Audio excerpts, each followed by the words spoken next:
Hello students, welcome to my desk. आज है date 11 सितंबर 2020। आज इस वीडियो में हम डिस्कस करेंगे कि आपके सभी एग्जाम्स में करंट अफेयर्स से रिलेटेड आज की डेट से कौन कौन से क्वेश्चंस बन सकते हैं। तो पेन पेपर ऑन कर लीजिए और सभी इंपॉर्टेंट फैक्ट्स को नोट डाउन करते चलिए और वीडियो को अंत तक देखिए ताकि आपका कोई भी इंपॉर्टेंट फैक्ट मिस ना हो। आपकी पहली अपडेट है आज की। आत्मनिर्भर भारत एराइज एनिक कार्यक्रम के तहत प्रस्तावित प्रौद्योगिकी समाधान या उत्पाद के त्वरित विकास के लिए सरकार ने अधिकतम कितनी सहायता राशि की घोषणा की है? 43 लाख, 45 लाख, 47 लाख या 50 लाख? आपका राइट ऑप्शन इसमें 50 लाख रुपए। देखिए, यह जो योजना है इसका उद्देश्य भारत सरकार के प्रमुख मंत्रालयों एवं संबद्ध उद्योगों के साथ में अनुसंधान एवं नवाचार को उत्प्रेरित करना और क्षेत्रीय समस्याओं के लिए अभिनव समाधान की सुविधा प्रदान करना है। यह कार्यक्रम जो है इसरो तथा भारत सरकार के 4 मंत्रालयों जैसे कि रक्षा मंत्रालय, खाद्य प्रसंस्करण एवं उद्योग मंत्रालय, स्वास्थ्य एवं परिवार कल्याण मंत्रालय व आवास एवं शहरी मामलों के मंत्रालय और संबंधित उद्योगों के द्वारा संचालित किया जाएगा, जिससे कि अलग अलग क्षेत्रों की समस्याओं का इनोवेटिव समाधान खोजा जा सके। यह कार्यक्रम अनुसंधान एवं नवाचार को बढ़ावा देने तथा भारतीय स्टार्टअप्स एवं एमएसएमई की प्रतिस्पर्धात्मकता को बढ़ाने के लिए एक राष्ट्रीय पहल है। इतना आपको इस प्रश्न में से याद रखना है। नेक्स्ट अपडेट है आज की आपकी। वामपंथी उग्रवादियों के कारण प्रसिद्ध स्वाभिमान अंचल किस राज्य में स्थित है? झारखंड, उड़ीसा, छत्तीसगढ़ या बिहार? आपका राइट ऑप्शन है इसमें उड़ीसा। देखिए, स्वाभिमान अंचल जो कि 3 तरफ से पानी से और एक तरफ से दुर्गम इलाका है, घिरा हुआ है, जिससे कि पहले कट ऑफ क्षेत्र के रूप में जाना जाता था। वामपंथी उग्रवादियों की धमकियों के कारण यहाँ तक अब मोबाइल टावर अभी तक नहीं लगाए जा सके थे। आंध्र प्रदेश उड़ीसा सीमा पर स्थित स्वाभिमान अंचल में 151 गाँव शामिल हैं। स्वाभिमान अंचल क्षेत्र में पीपरपदर, हंतलगुड़ा और जंतपाल के गांव में मोबाइल नेटवर्क कनेक्टिविटी अब शुरू की जा रही है, जिसमें पहले मोबाइल कनेक्टिविटी उपलब्ध नहीं थी। भारत में उड़ीसा में उन गांवों की सबसे संख्या अधिक है जिनके पास मोबाइल फ़ोन सेवा नहीं है। आप इसे याद रखेंगे, ठीक है। बात कर लेते हैं उड़ीसा की। तो भुवनेश्वर राजधानी है, नवीन पटनायक मुख्यमंत्री हैं और राज्यपाल हैं गणेशी लाल।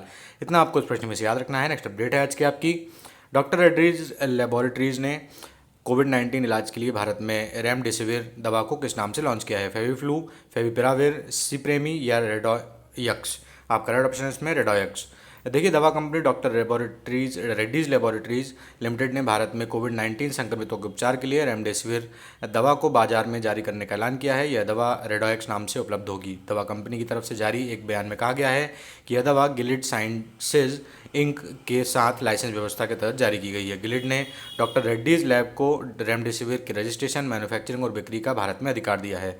इस तरह के अधिकार भारत सहित 127 देशों में कोविड-19 के संभावित इलाज में काम आने वाली इस दवा के लिए दिए गए हैं। भारत के दवा महानियंत्रक डीजीसीआई ने रेमडेसिविर दवा का इस्तेमाल भारत में कोविड-19 के गंभीर लक्षण वाले अस्पताल में भर्ती मरीजों पर आपात स्थिति में करने की मंजूरी दी है। इतना आपको इस प्रश्न में से याद रखना है। नेक्स्ट अपडेट है आज की आपकी। हाल ही में नेशनल स्कूल ऑफ ड्रामा का नया अध्यक्ष किसे चुना गया है? अनुपम खेर को, अमिताभ बच्चन, परेश रावल या अर्जुन चरण देव? ठीक है, आपका इसमें राइट ऑप्शन है परेश रावल को। देखिए, एक्टर और बीजेपी नेता हैं परेश रावल, इन्हें नेशनल स्कूल ऑफ ड्रामा का नया चेयरमैन बना दिया गया है। परेश रावल अब एनएसडी में प्रसिद्ध राजस्थानी कवि अर्जुन देवचरण की जगह लेंगे। इन्हें 2018 में नेशनल स्कूल ऑफ ड्रामा का चीफ बनाया गया था। बात कर लेते हैं एनएसडी की। तो national school of drama is a theatre training institute situated in New Delhi.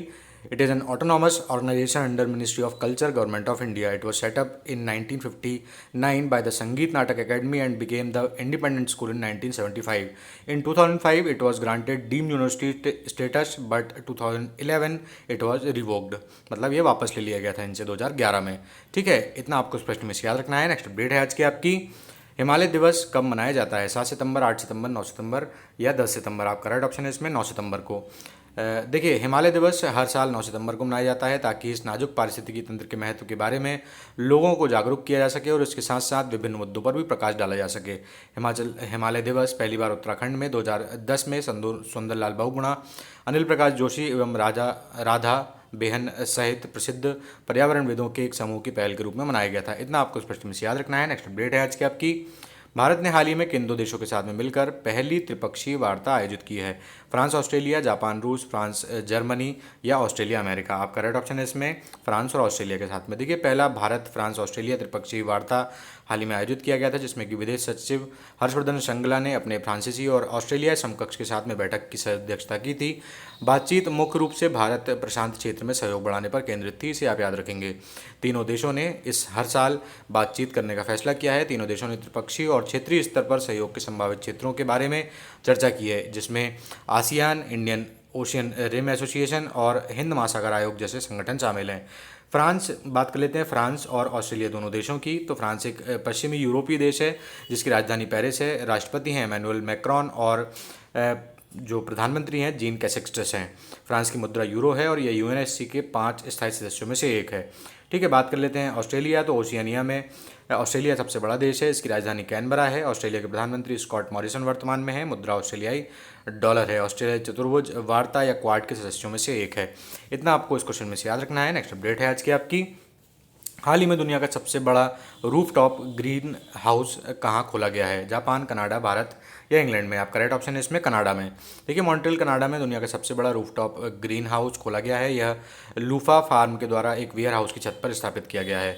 यह कंपनी द्वारा स्थापित चौथा छत वाला ग्रीन हाउस है। स्थानीय स्तर पर खाद्य पदार्थों की बढ़ती मांग को पूरा करने के लिए इसे खोला गया था। 15,000 वर्ग मीटर क्षेत्र को कवर करने वाला यह ग्रीन हाउस 10,000 परिवारों को खिलाने के लिए भोजन विकसित कर सकता है। यहाँ टमाटर और बैंगन मुख्य रूप से उगाए जाते हैं। बात कर लेते हैं कनाडा की। तो प्रधानमंत्री हैं जस्टिन ट्रूडो और राजधानी है ओटावा। मुद्रा है कैनेडियन डॉलर। इतना आपको इस प्रश्न में से याद रखना है। नेक्स्ट अपडेट है आज की आपकी। किसानों को उनके पशुधन से जुड़ी समस्याओं से निपटने में सहायता हेतु कौन सा ऐप पीएम मोदी के द्वारा लॉन्च किया गया है? पशुधन, गोसेवा, ई गोपाला या किसान साथी? आपका राइट ऑप्शन है इसमें ई गोपाला। देखिए, प्रधानमंत्री मोदी ने हाल ही में प्रधानमंत्री मत्स्य योजना और ई गोपाल ऐप को हाल ही में लॉन्च किया है। ई गोपाल जो ऐप है किसानों के प्रत्यक्ष उपयोग के लिए एक व्यापक नस्ल सुधार बाजार और सूचना पोर्टल है। एप्लीकेशन रोगमुक्त जर्म प्लाज्म खरीदने और बेचने सहित पशुधन के प्रबंधन में मदद करेगी। बात कर लेते हैं प्रधानमंत्री मत्स्य संपदा योजना की। तो ये मत्स्य क्षेत्र के सतत विकास के लिए सरकार की प्रमुख योजना है। 2024-25 तक 70 लाख टन मछली का उत्पादन बढ़ाने का इसमें लक्ष्य रखा गया है। मत्स्य निर्यात आय को बढ़ाकर 2024-25 तक 1 लाख करोड़ रुपए सरकार का करने का लक्ष्य है। मछुआरों और मछली किसानों की आय इसमें दोगुनी करना है। कटाई के बाद में नुकसान को 25% तक लेकर घटाकर सरकार ने इसमें 10% करने का लक्ष्य रखा है। मत्स्य पालन और संबद्ध क्षेत्रों में 55 लाख प्रत्यक्ष एवं अप्रत्यक्ष रोजगार उत्पन्न करना है। आत्मनिर्भर भारत पैकेज के एक भारत के रूप में 5 वर्षों की अवधि वित्त वर्ष 2020-21 से 2024-25 तक इस योजना को लागू करने के लिए भारत सरकार ने अभी जो आर्थिक पैकेज घोषणा किया था उसमें 20,050 करोड़ रुपए का निवेश इसमें किया जाएगा सरकार के द्वारा। ये देखिए आपके मेंस और प्री दोनों के हिसाब से इंपॉर्टेंट टॉपिक्स हैं ये, तो आप इसे अच्छे से इसको आप नोट डाउन करेंगे। ठीक है, नेक्स्ट अपडेट है आज की आपकी।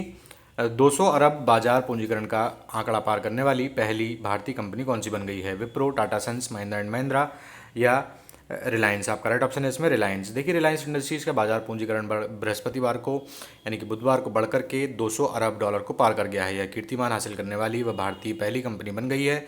कंपनी का शेयर 7% से चढ़कर बंद अधिक हुआ है। बीएसई यानी कि बॉम्बे स्टॉक एक्सचेंज में दिन में कारोबार के दौरान कंपनी का बाजार पूंजीकरण 15,84,908 करोड़ रुपए यानी कि 215.75 अरब डॉलर पर पहुंच गया था। बीएसई पर कंपनी का शेयर 7% चढ़ करके 2314 रुपये पर ट्रेड हुआ था। ठीक है, इतना आपको इस प्रश्न में से याद रखना है। नेक्स्ट अपडेट है आपके आज की।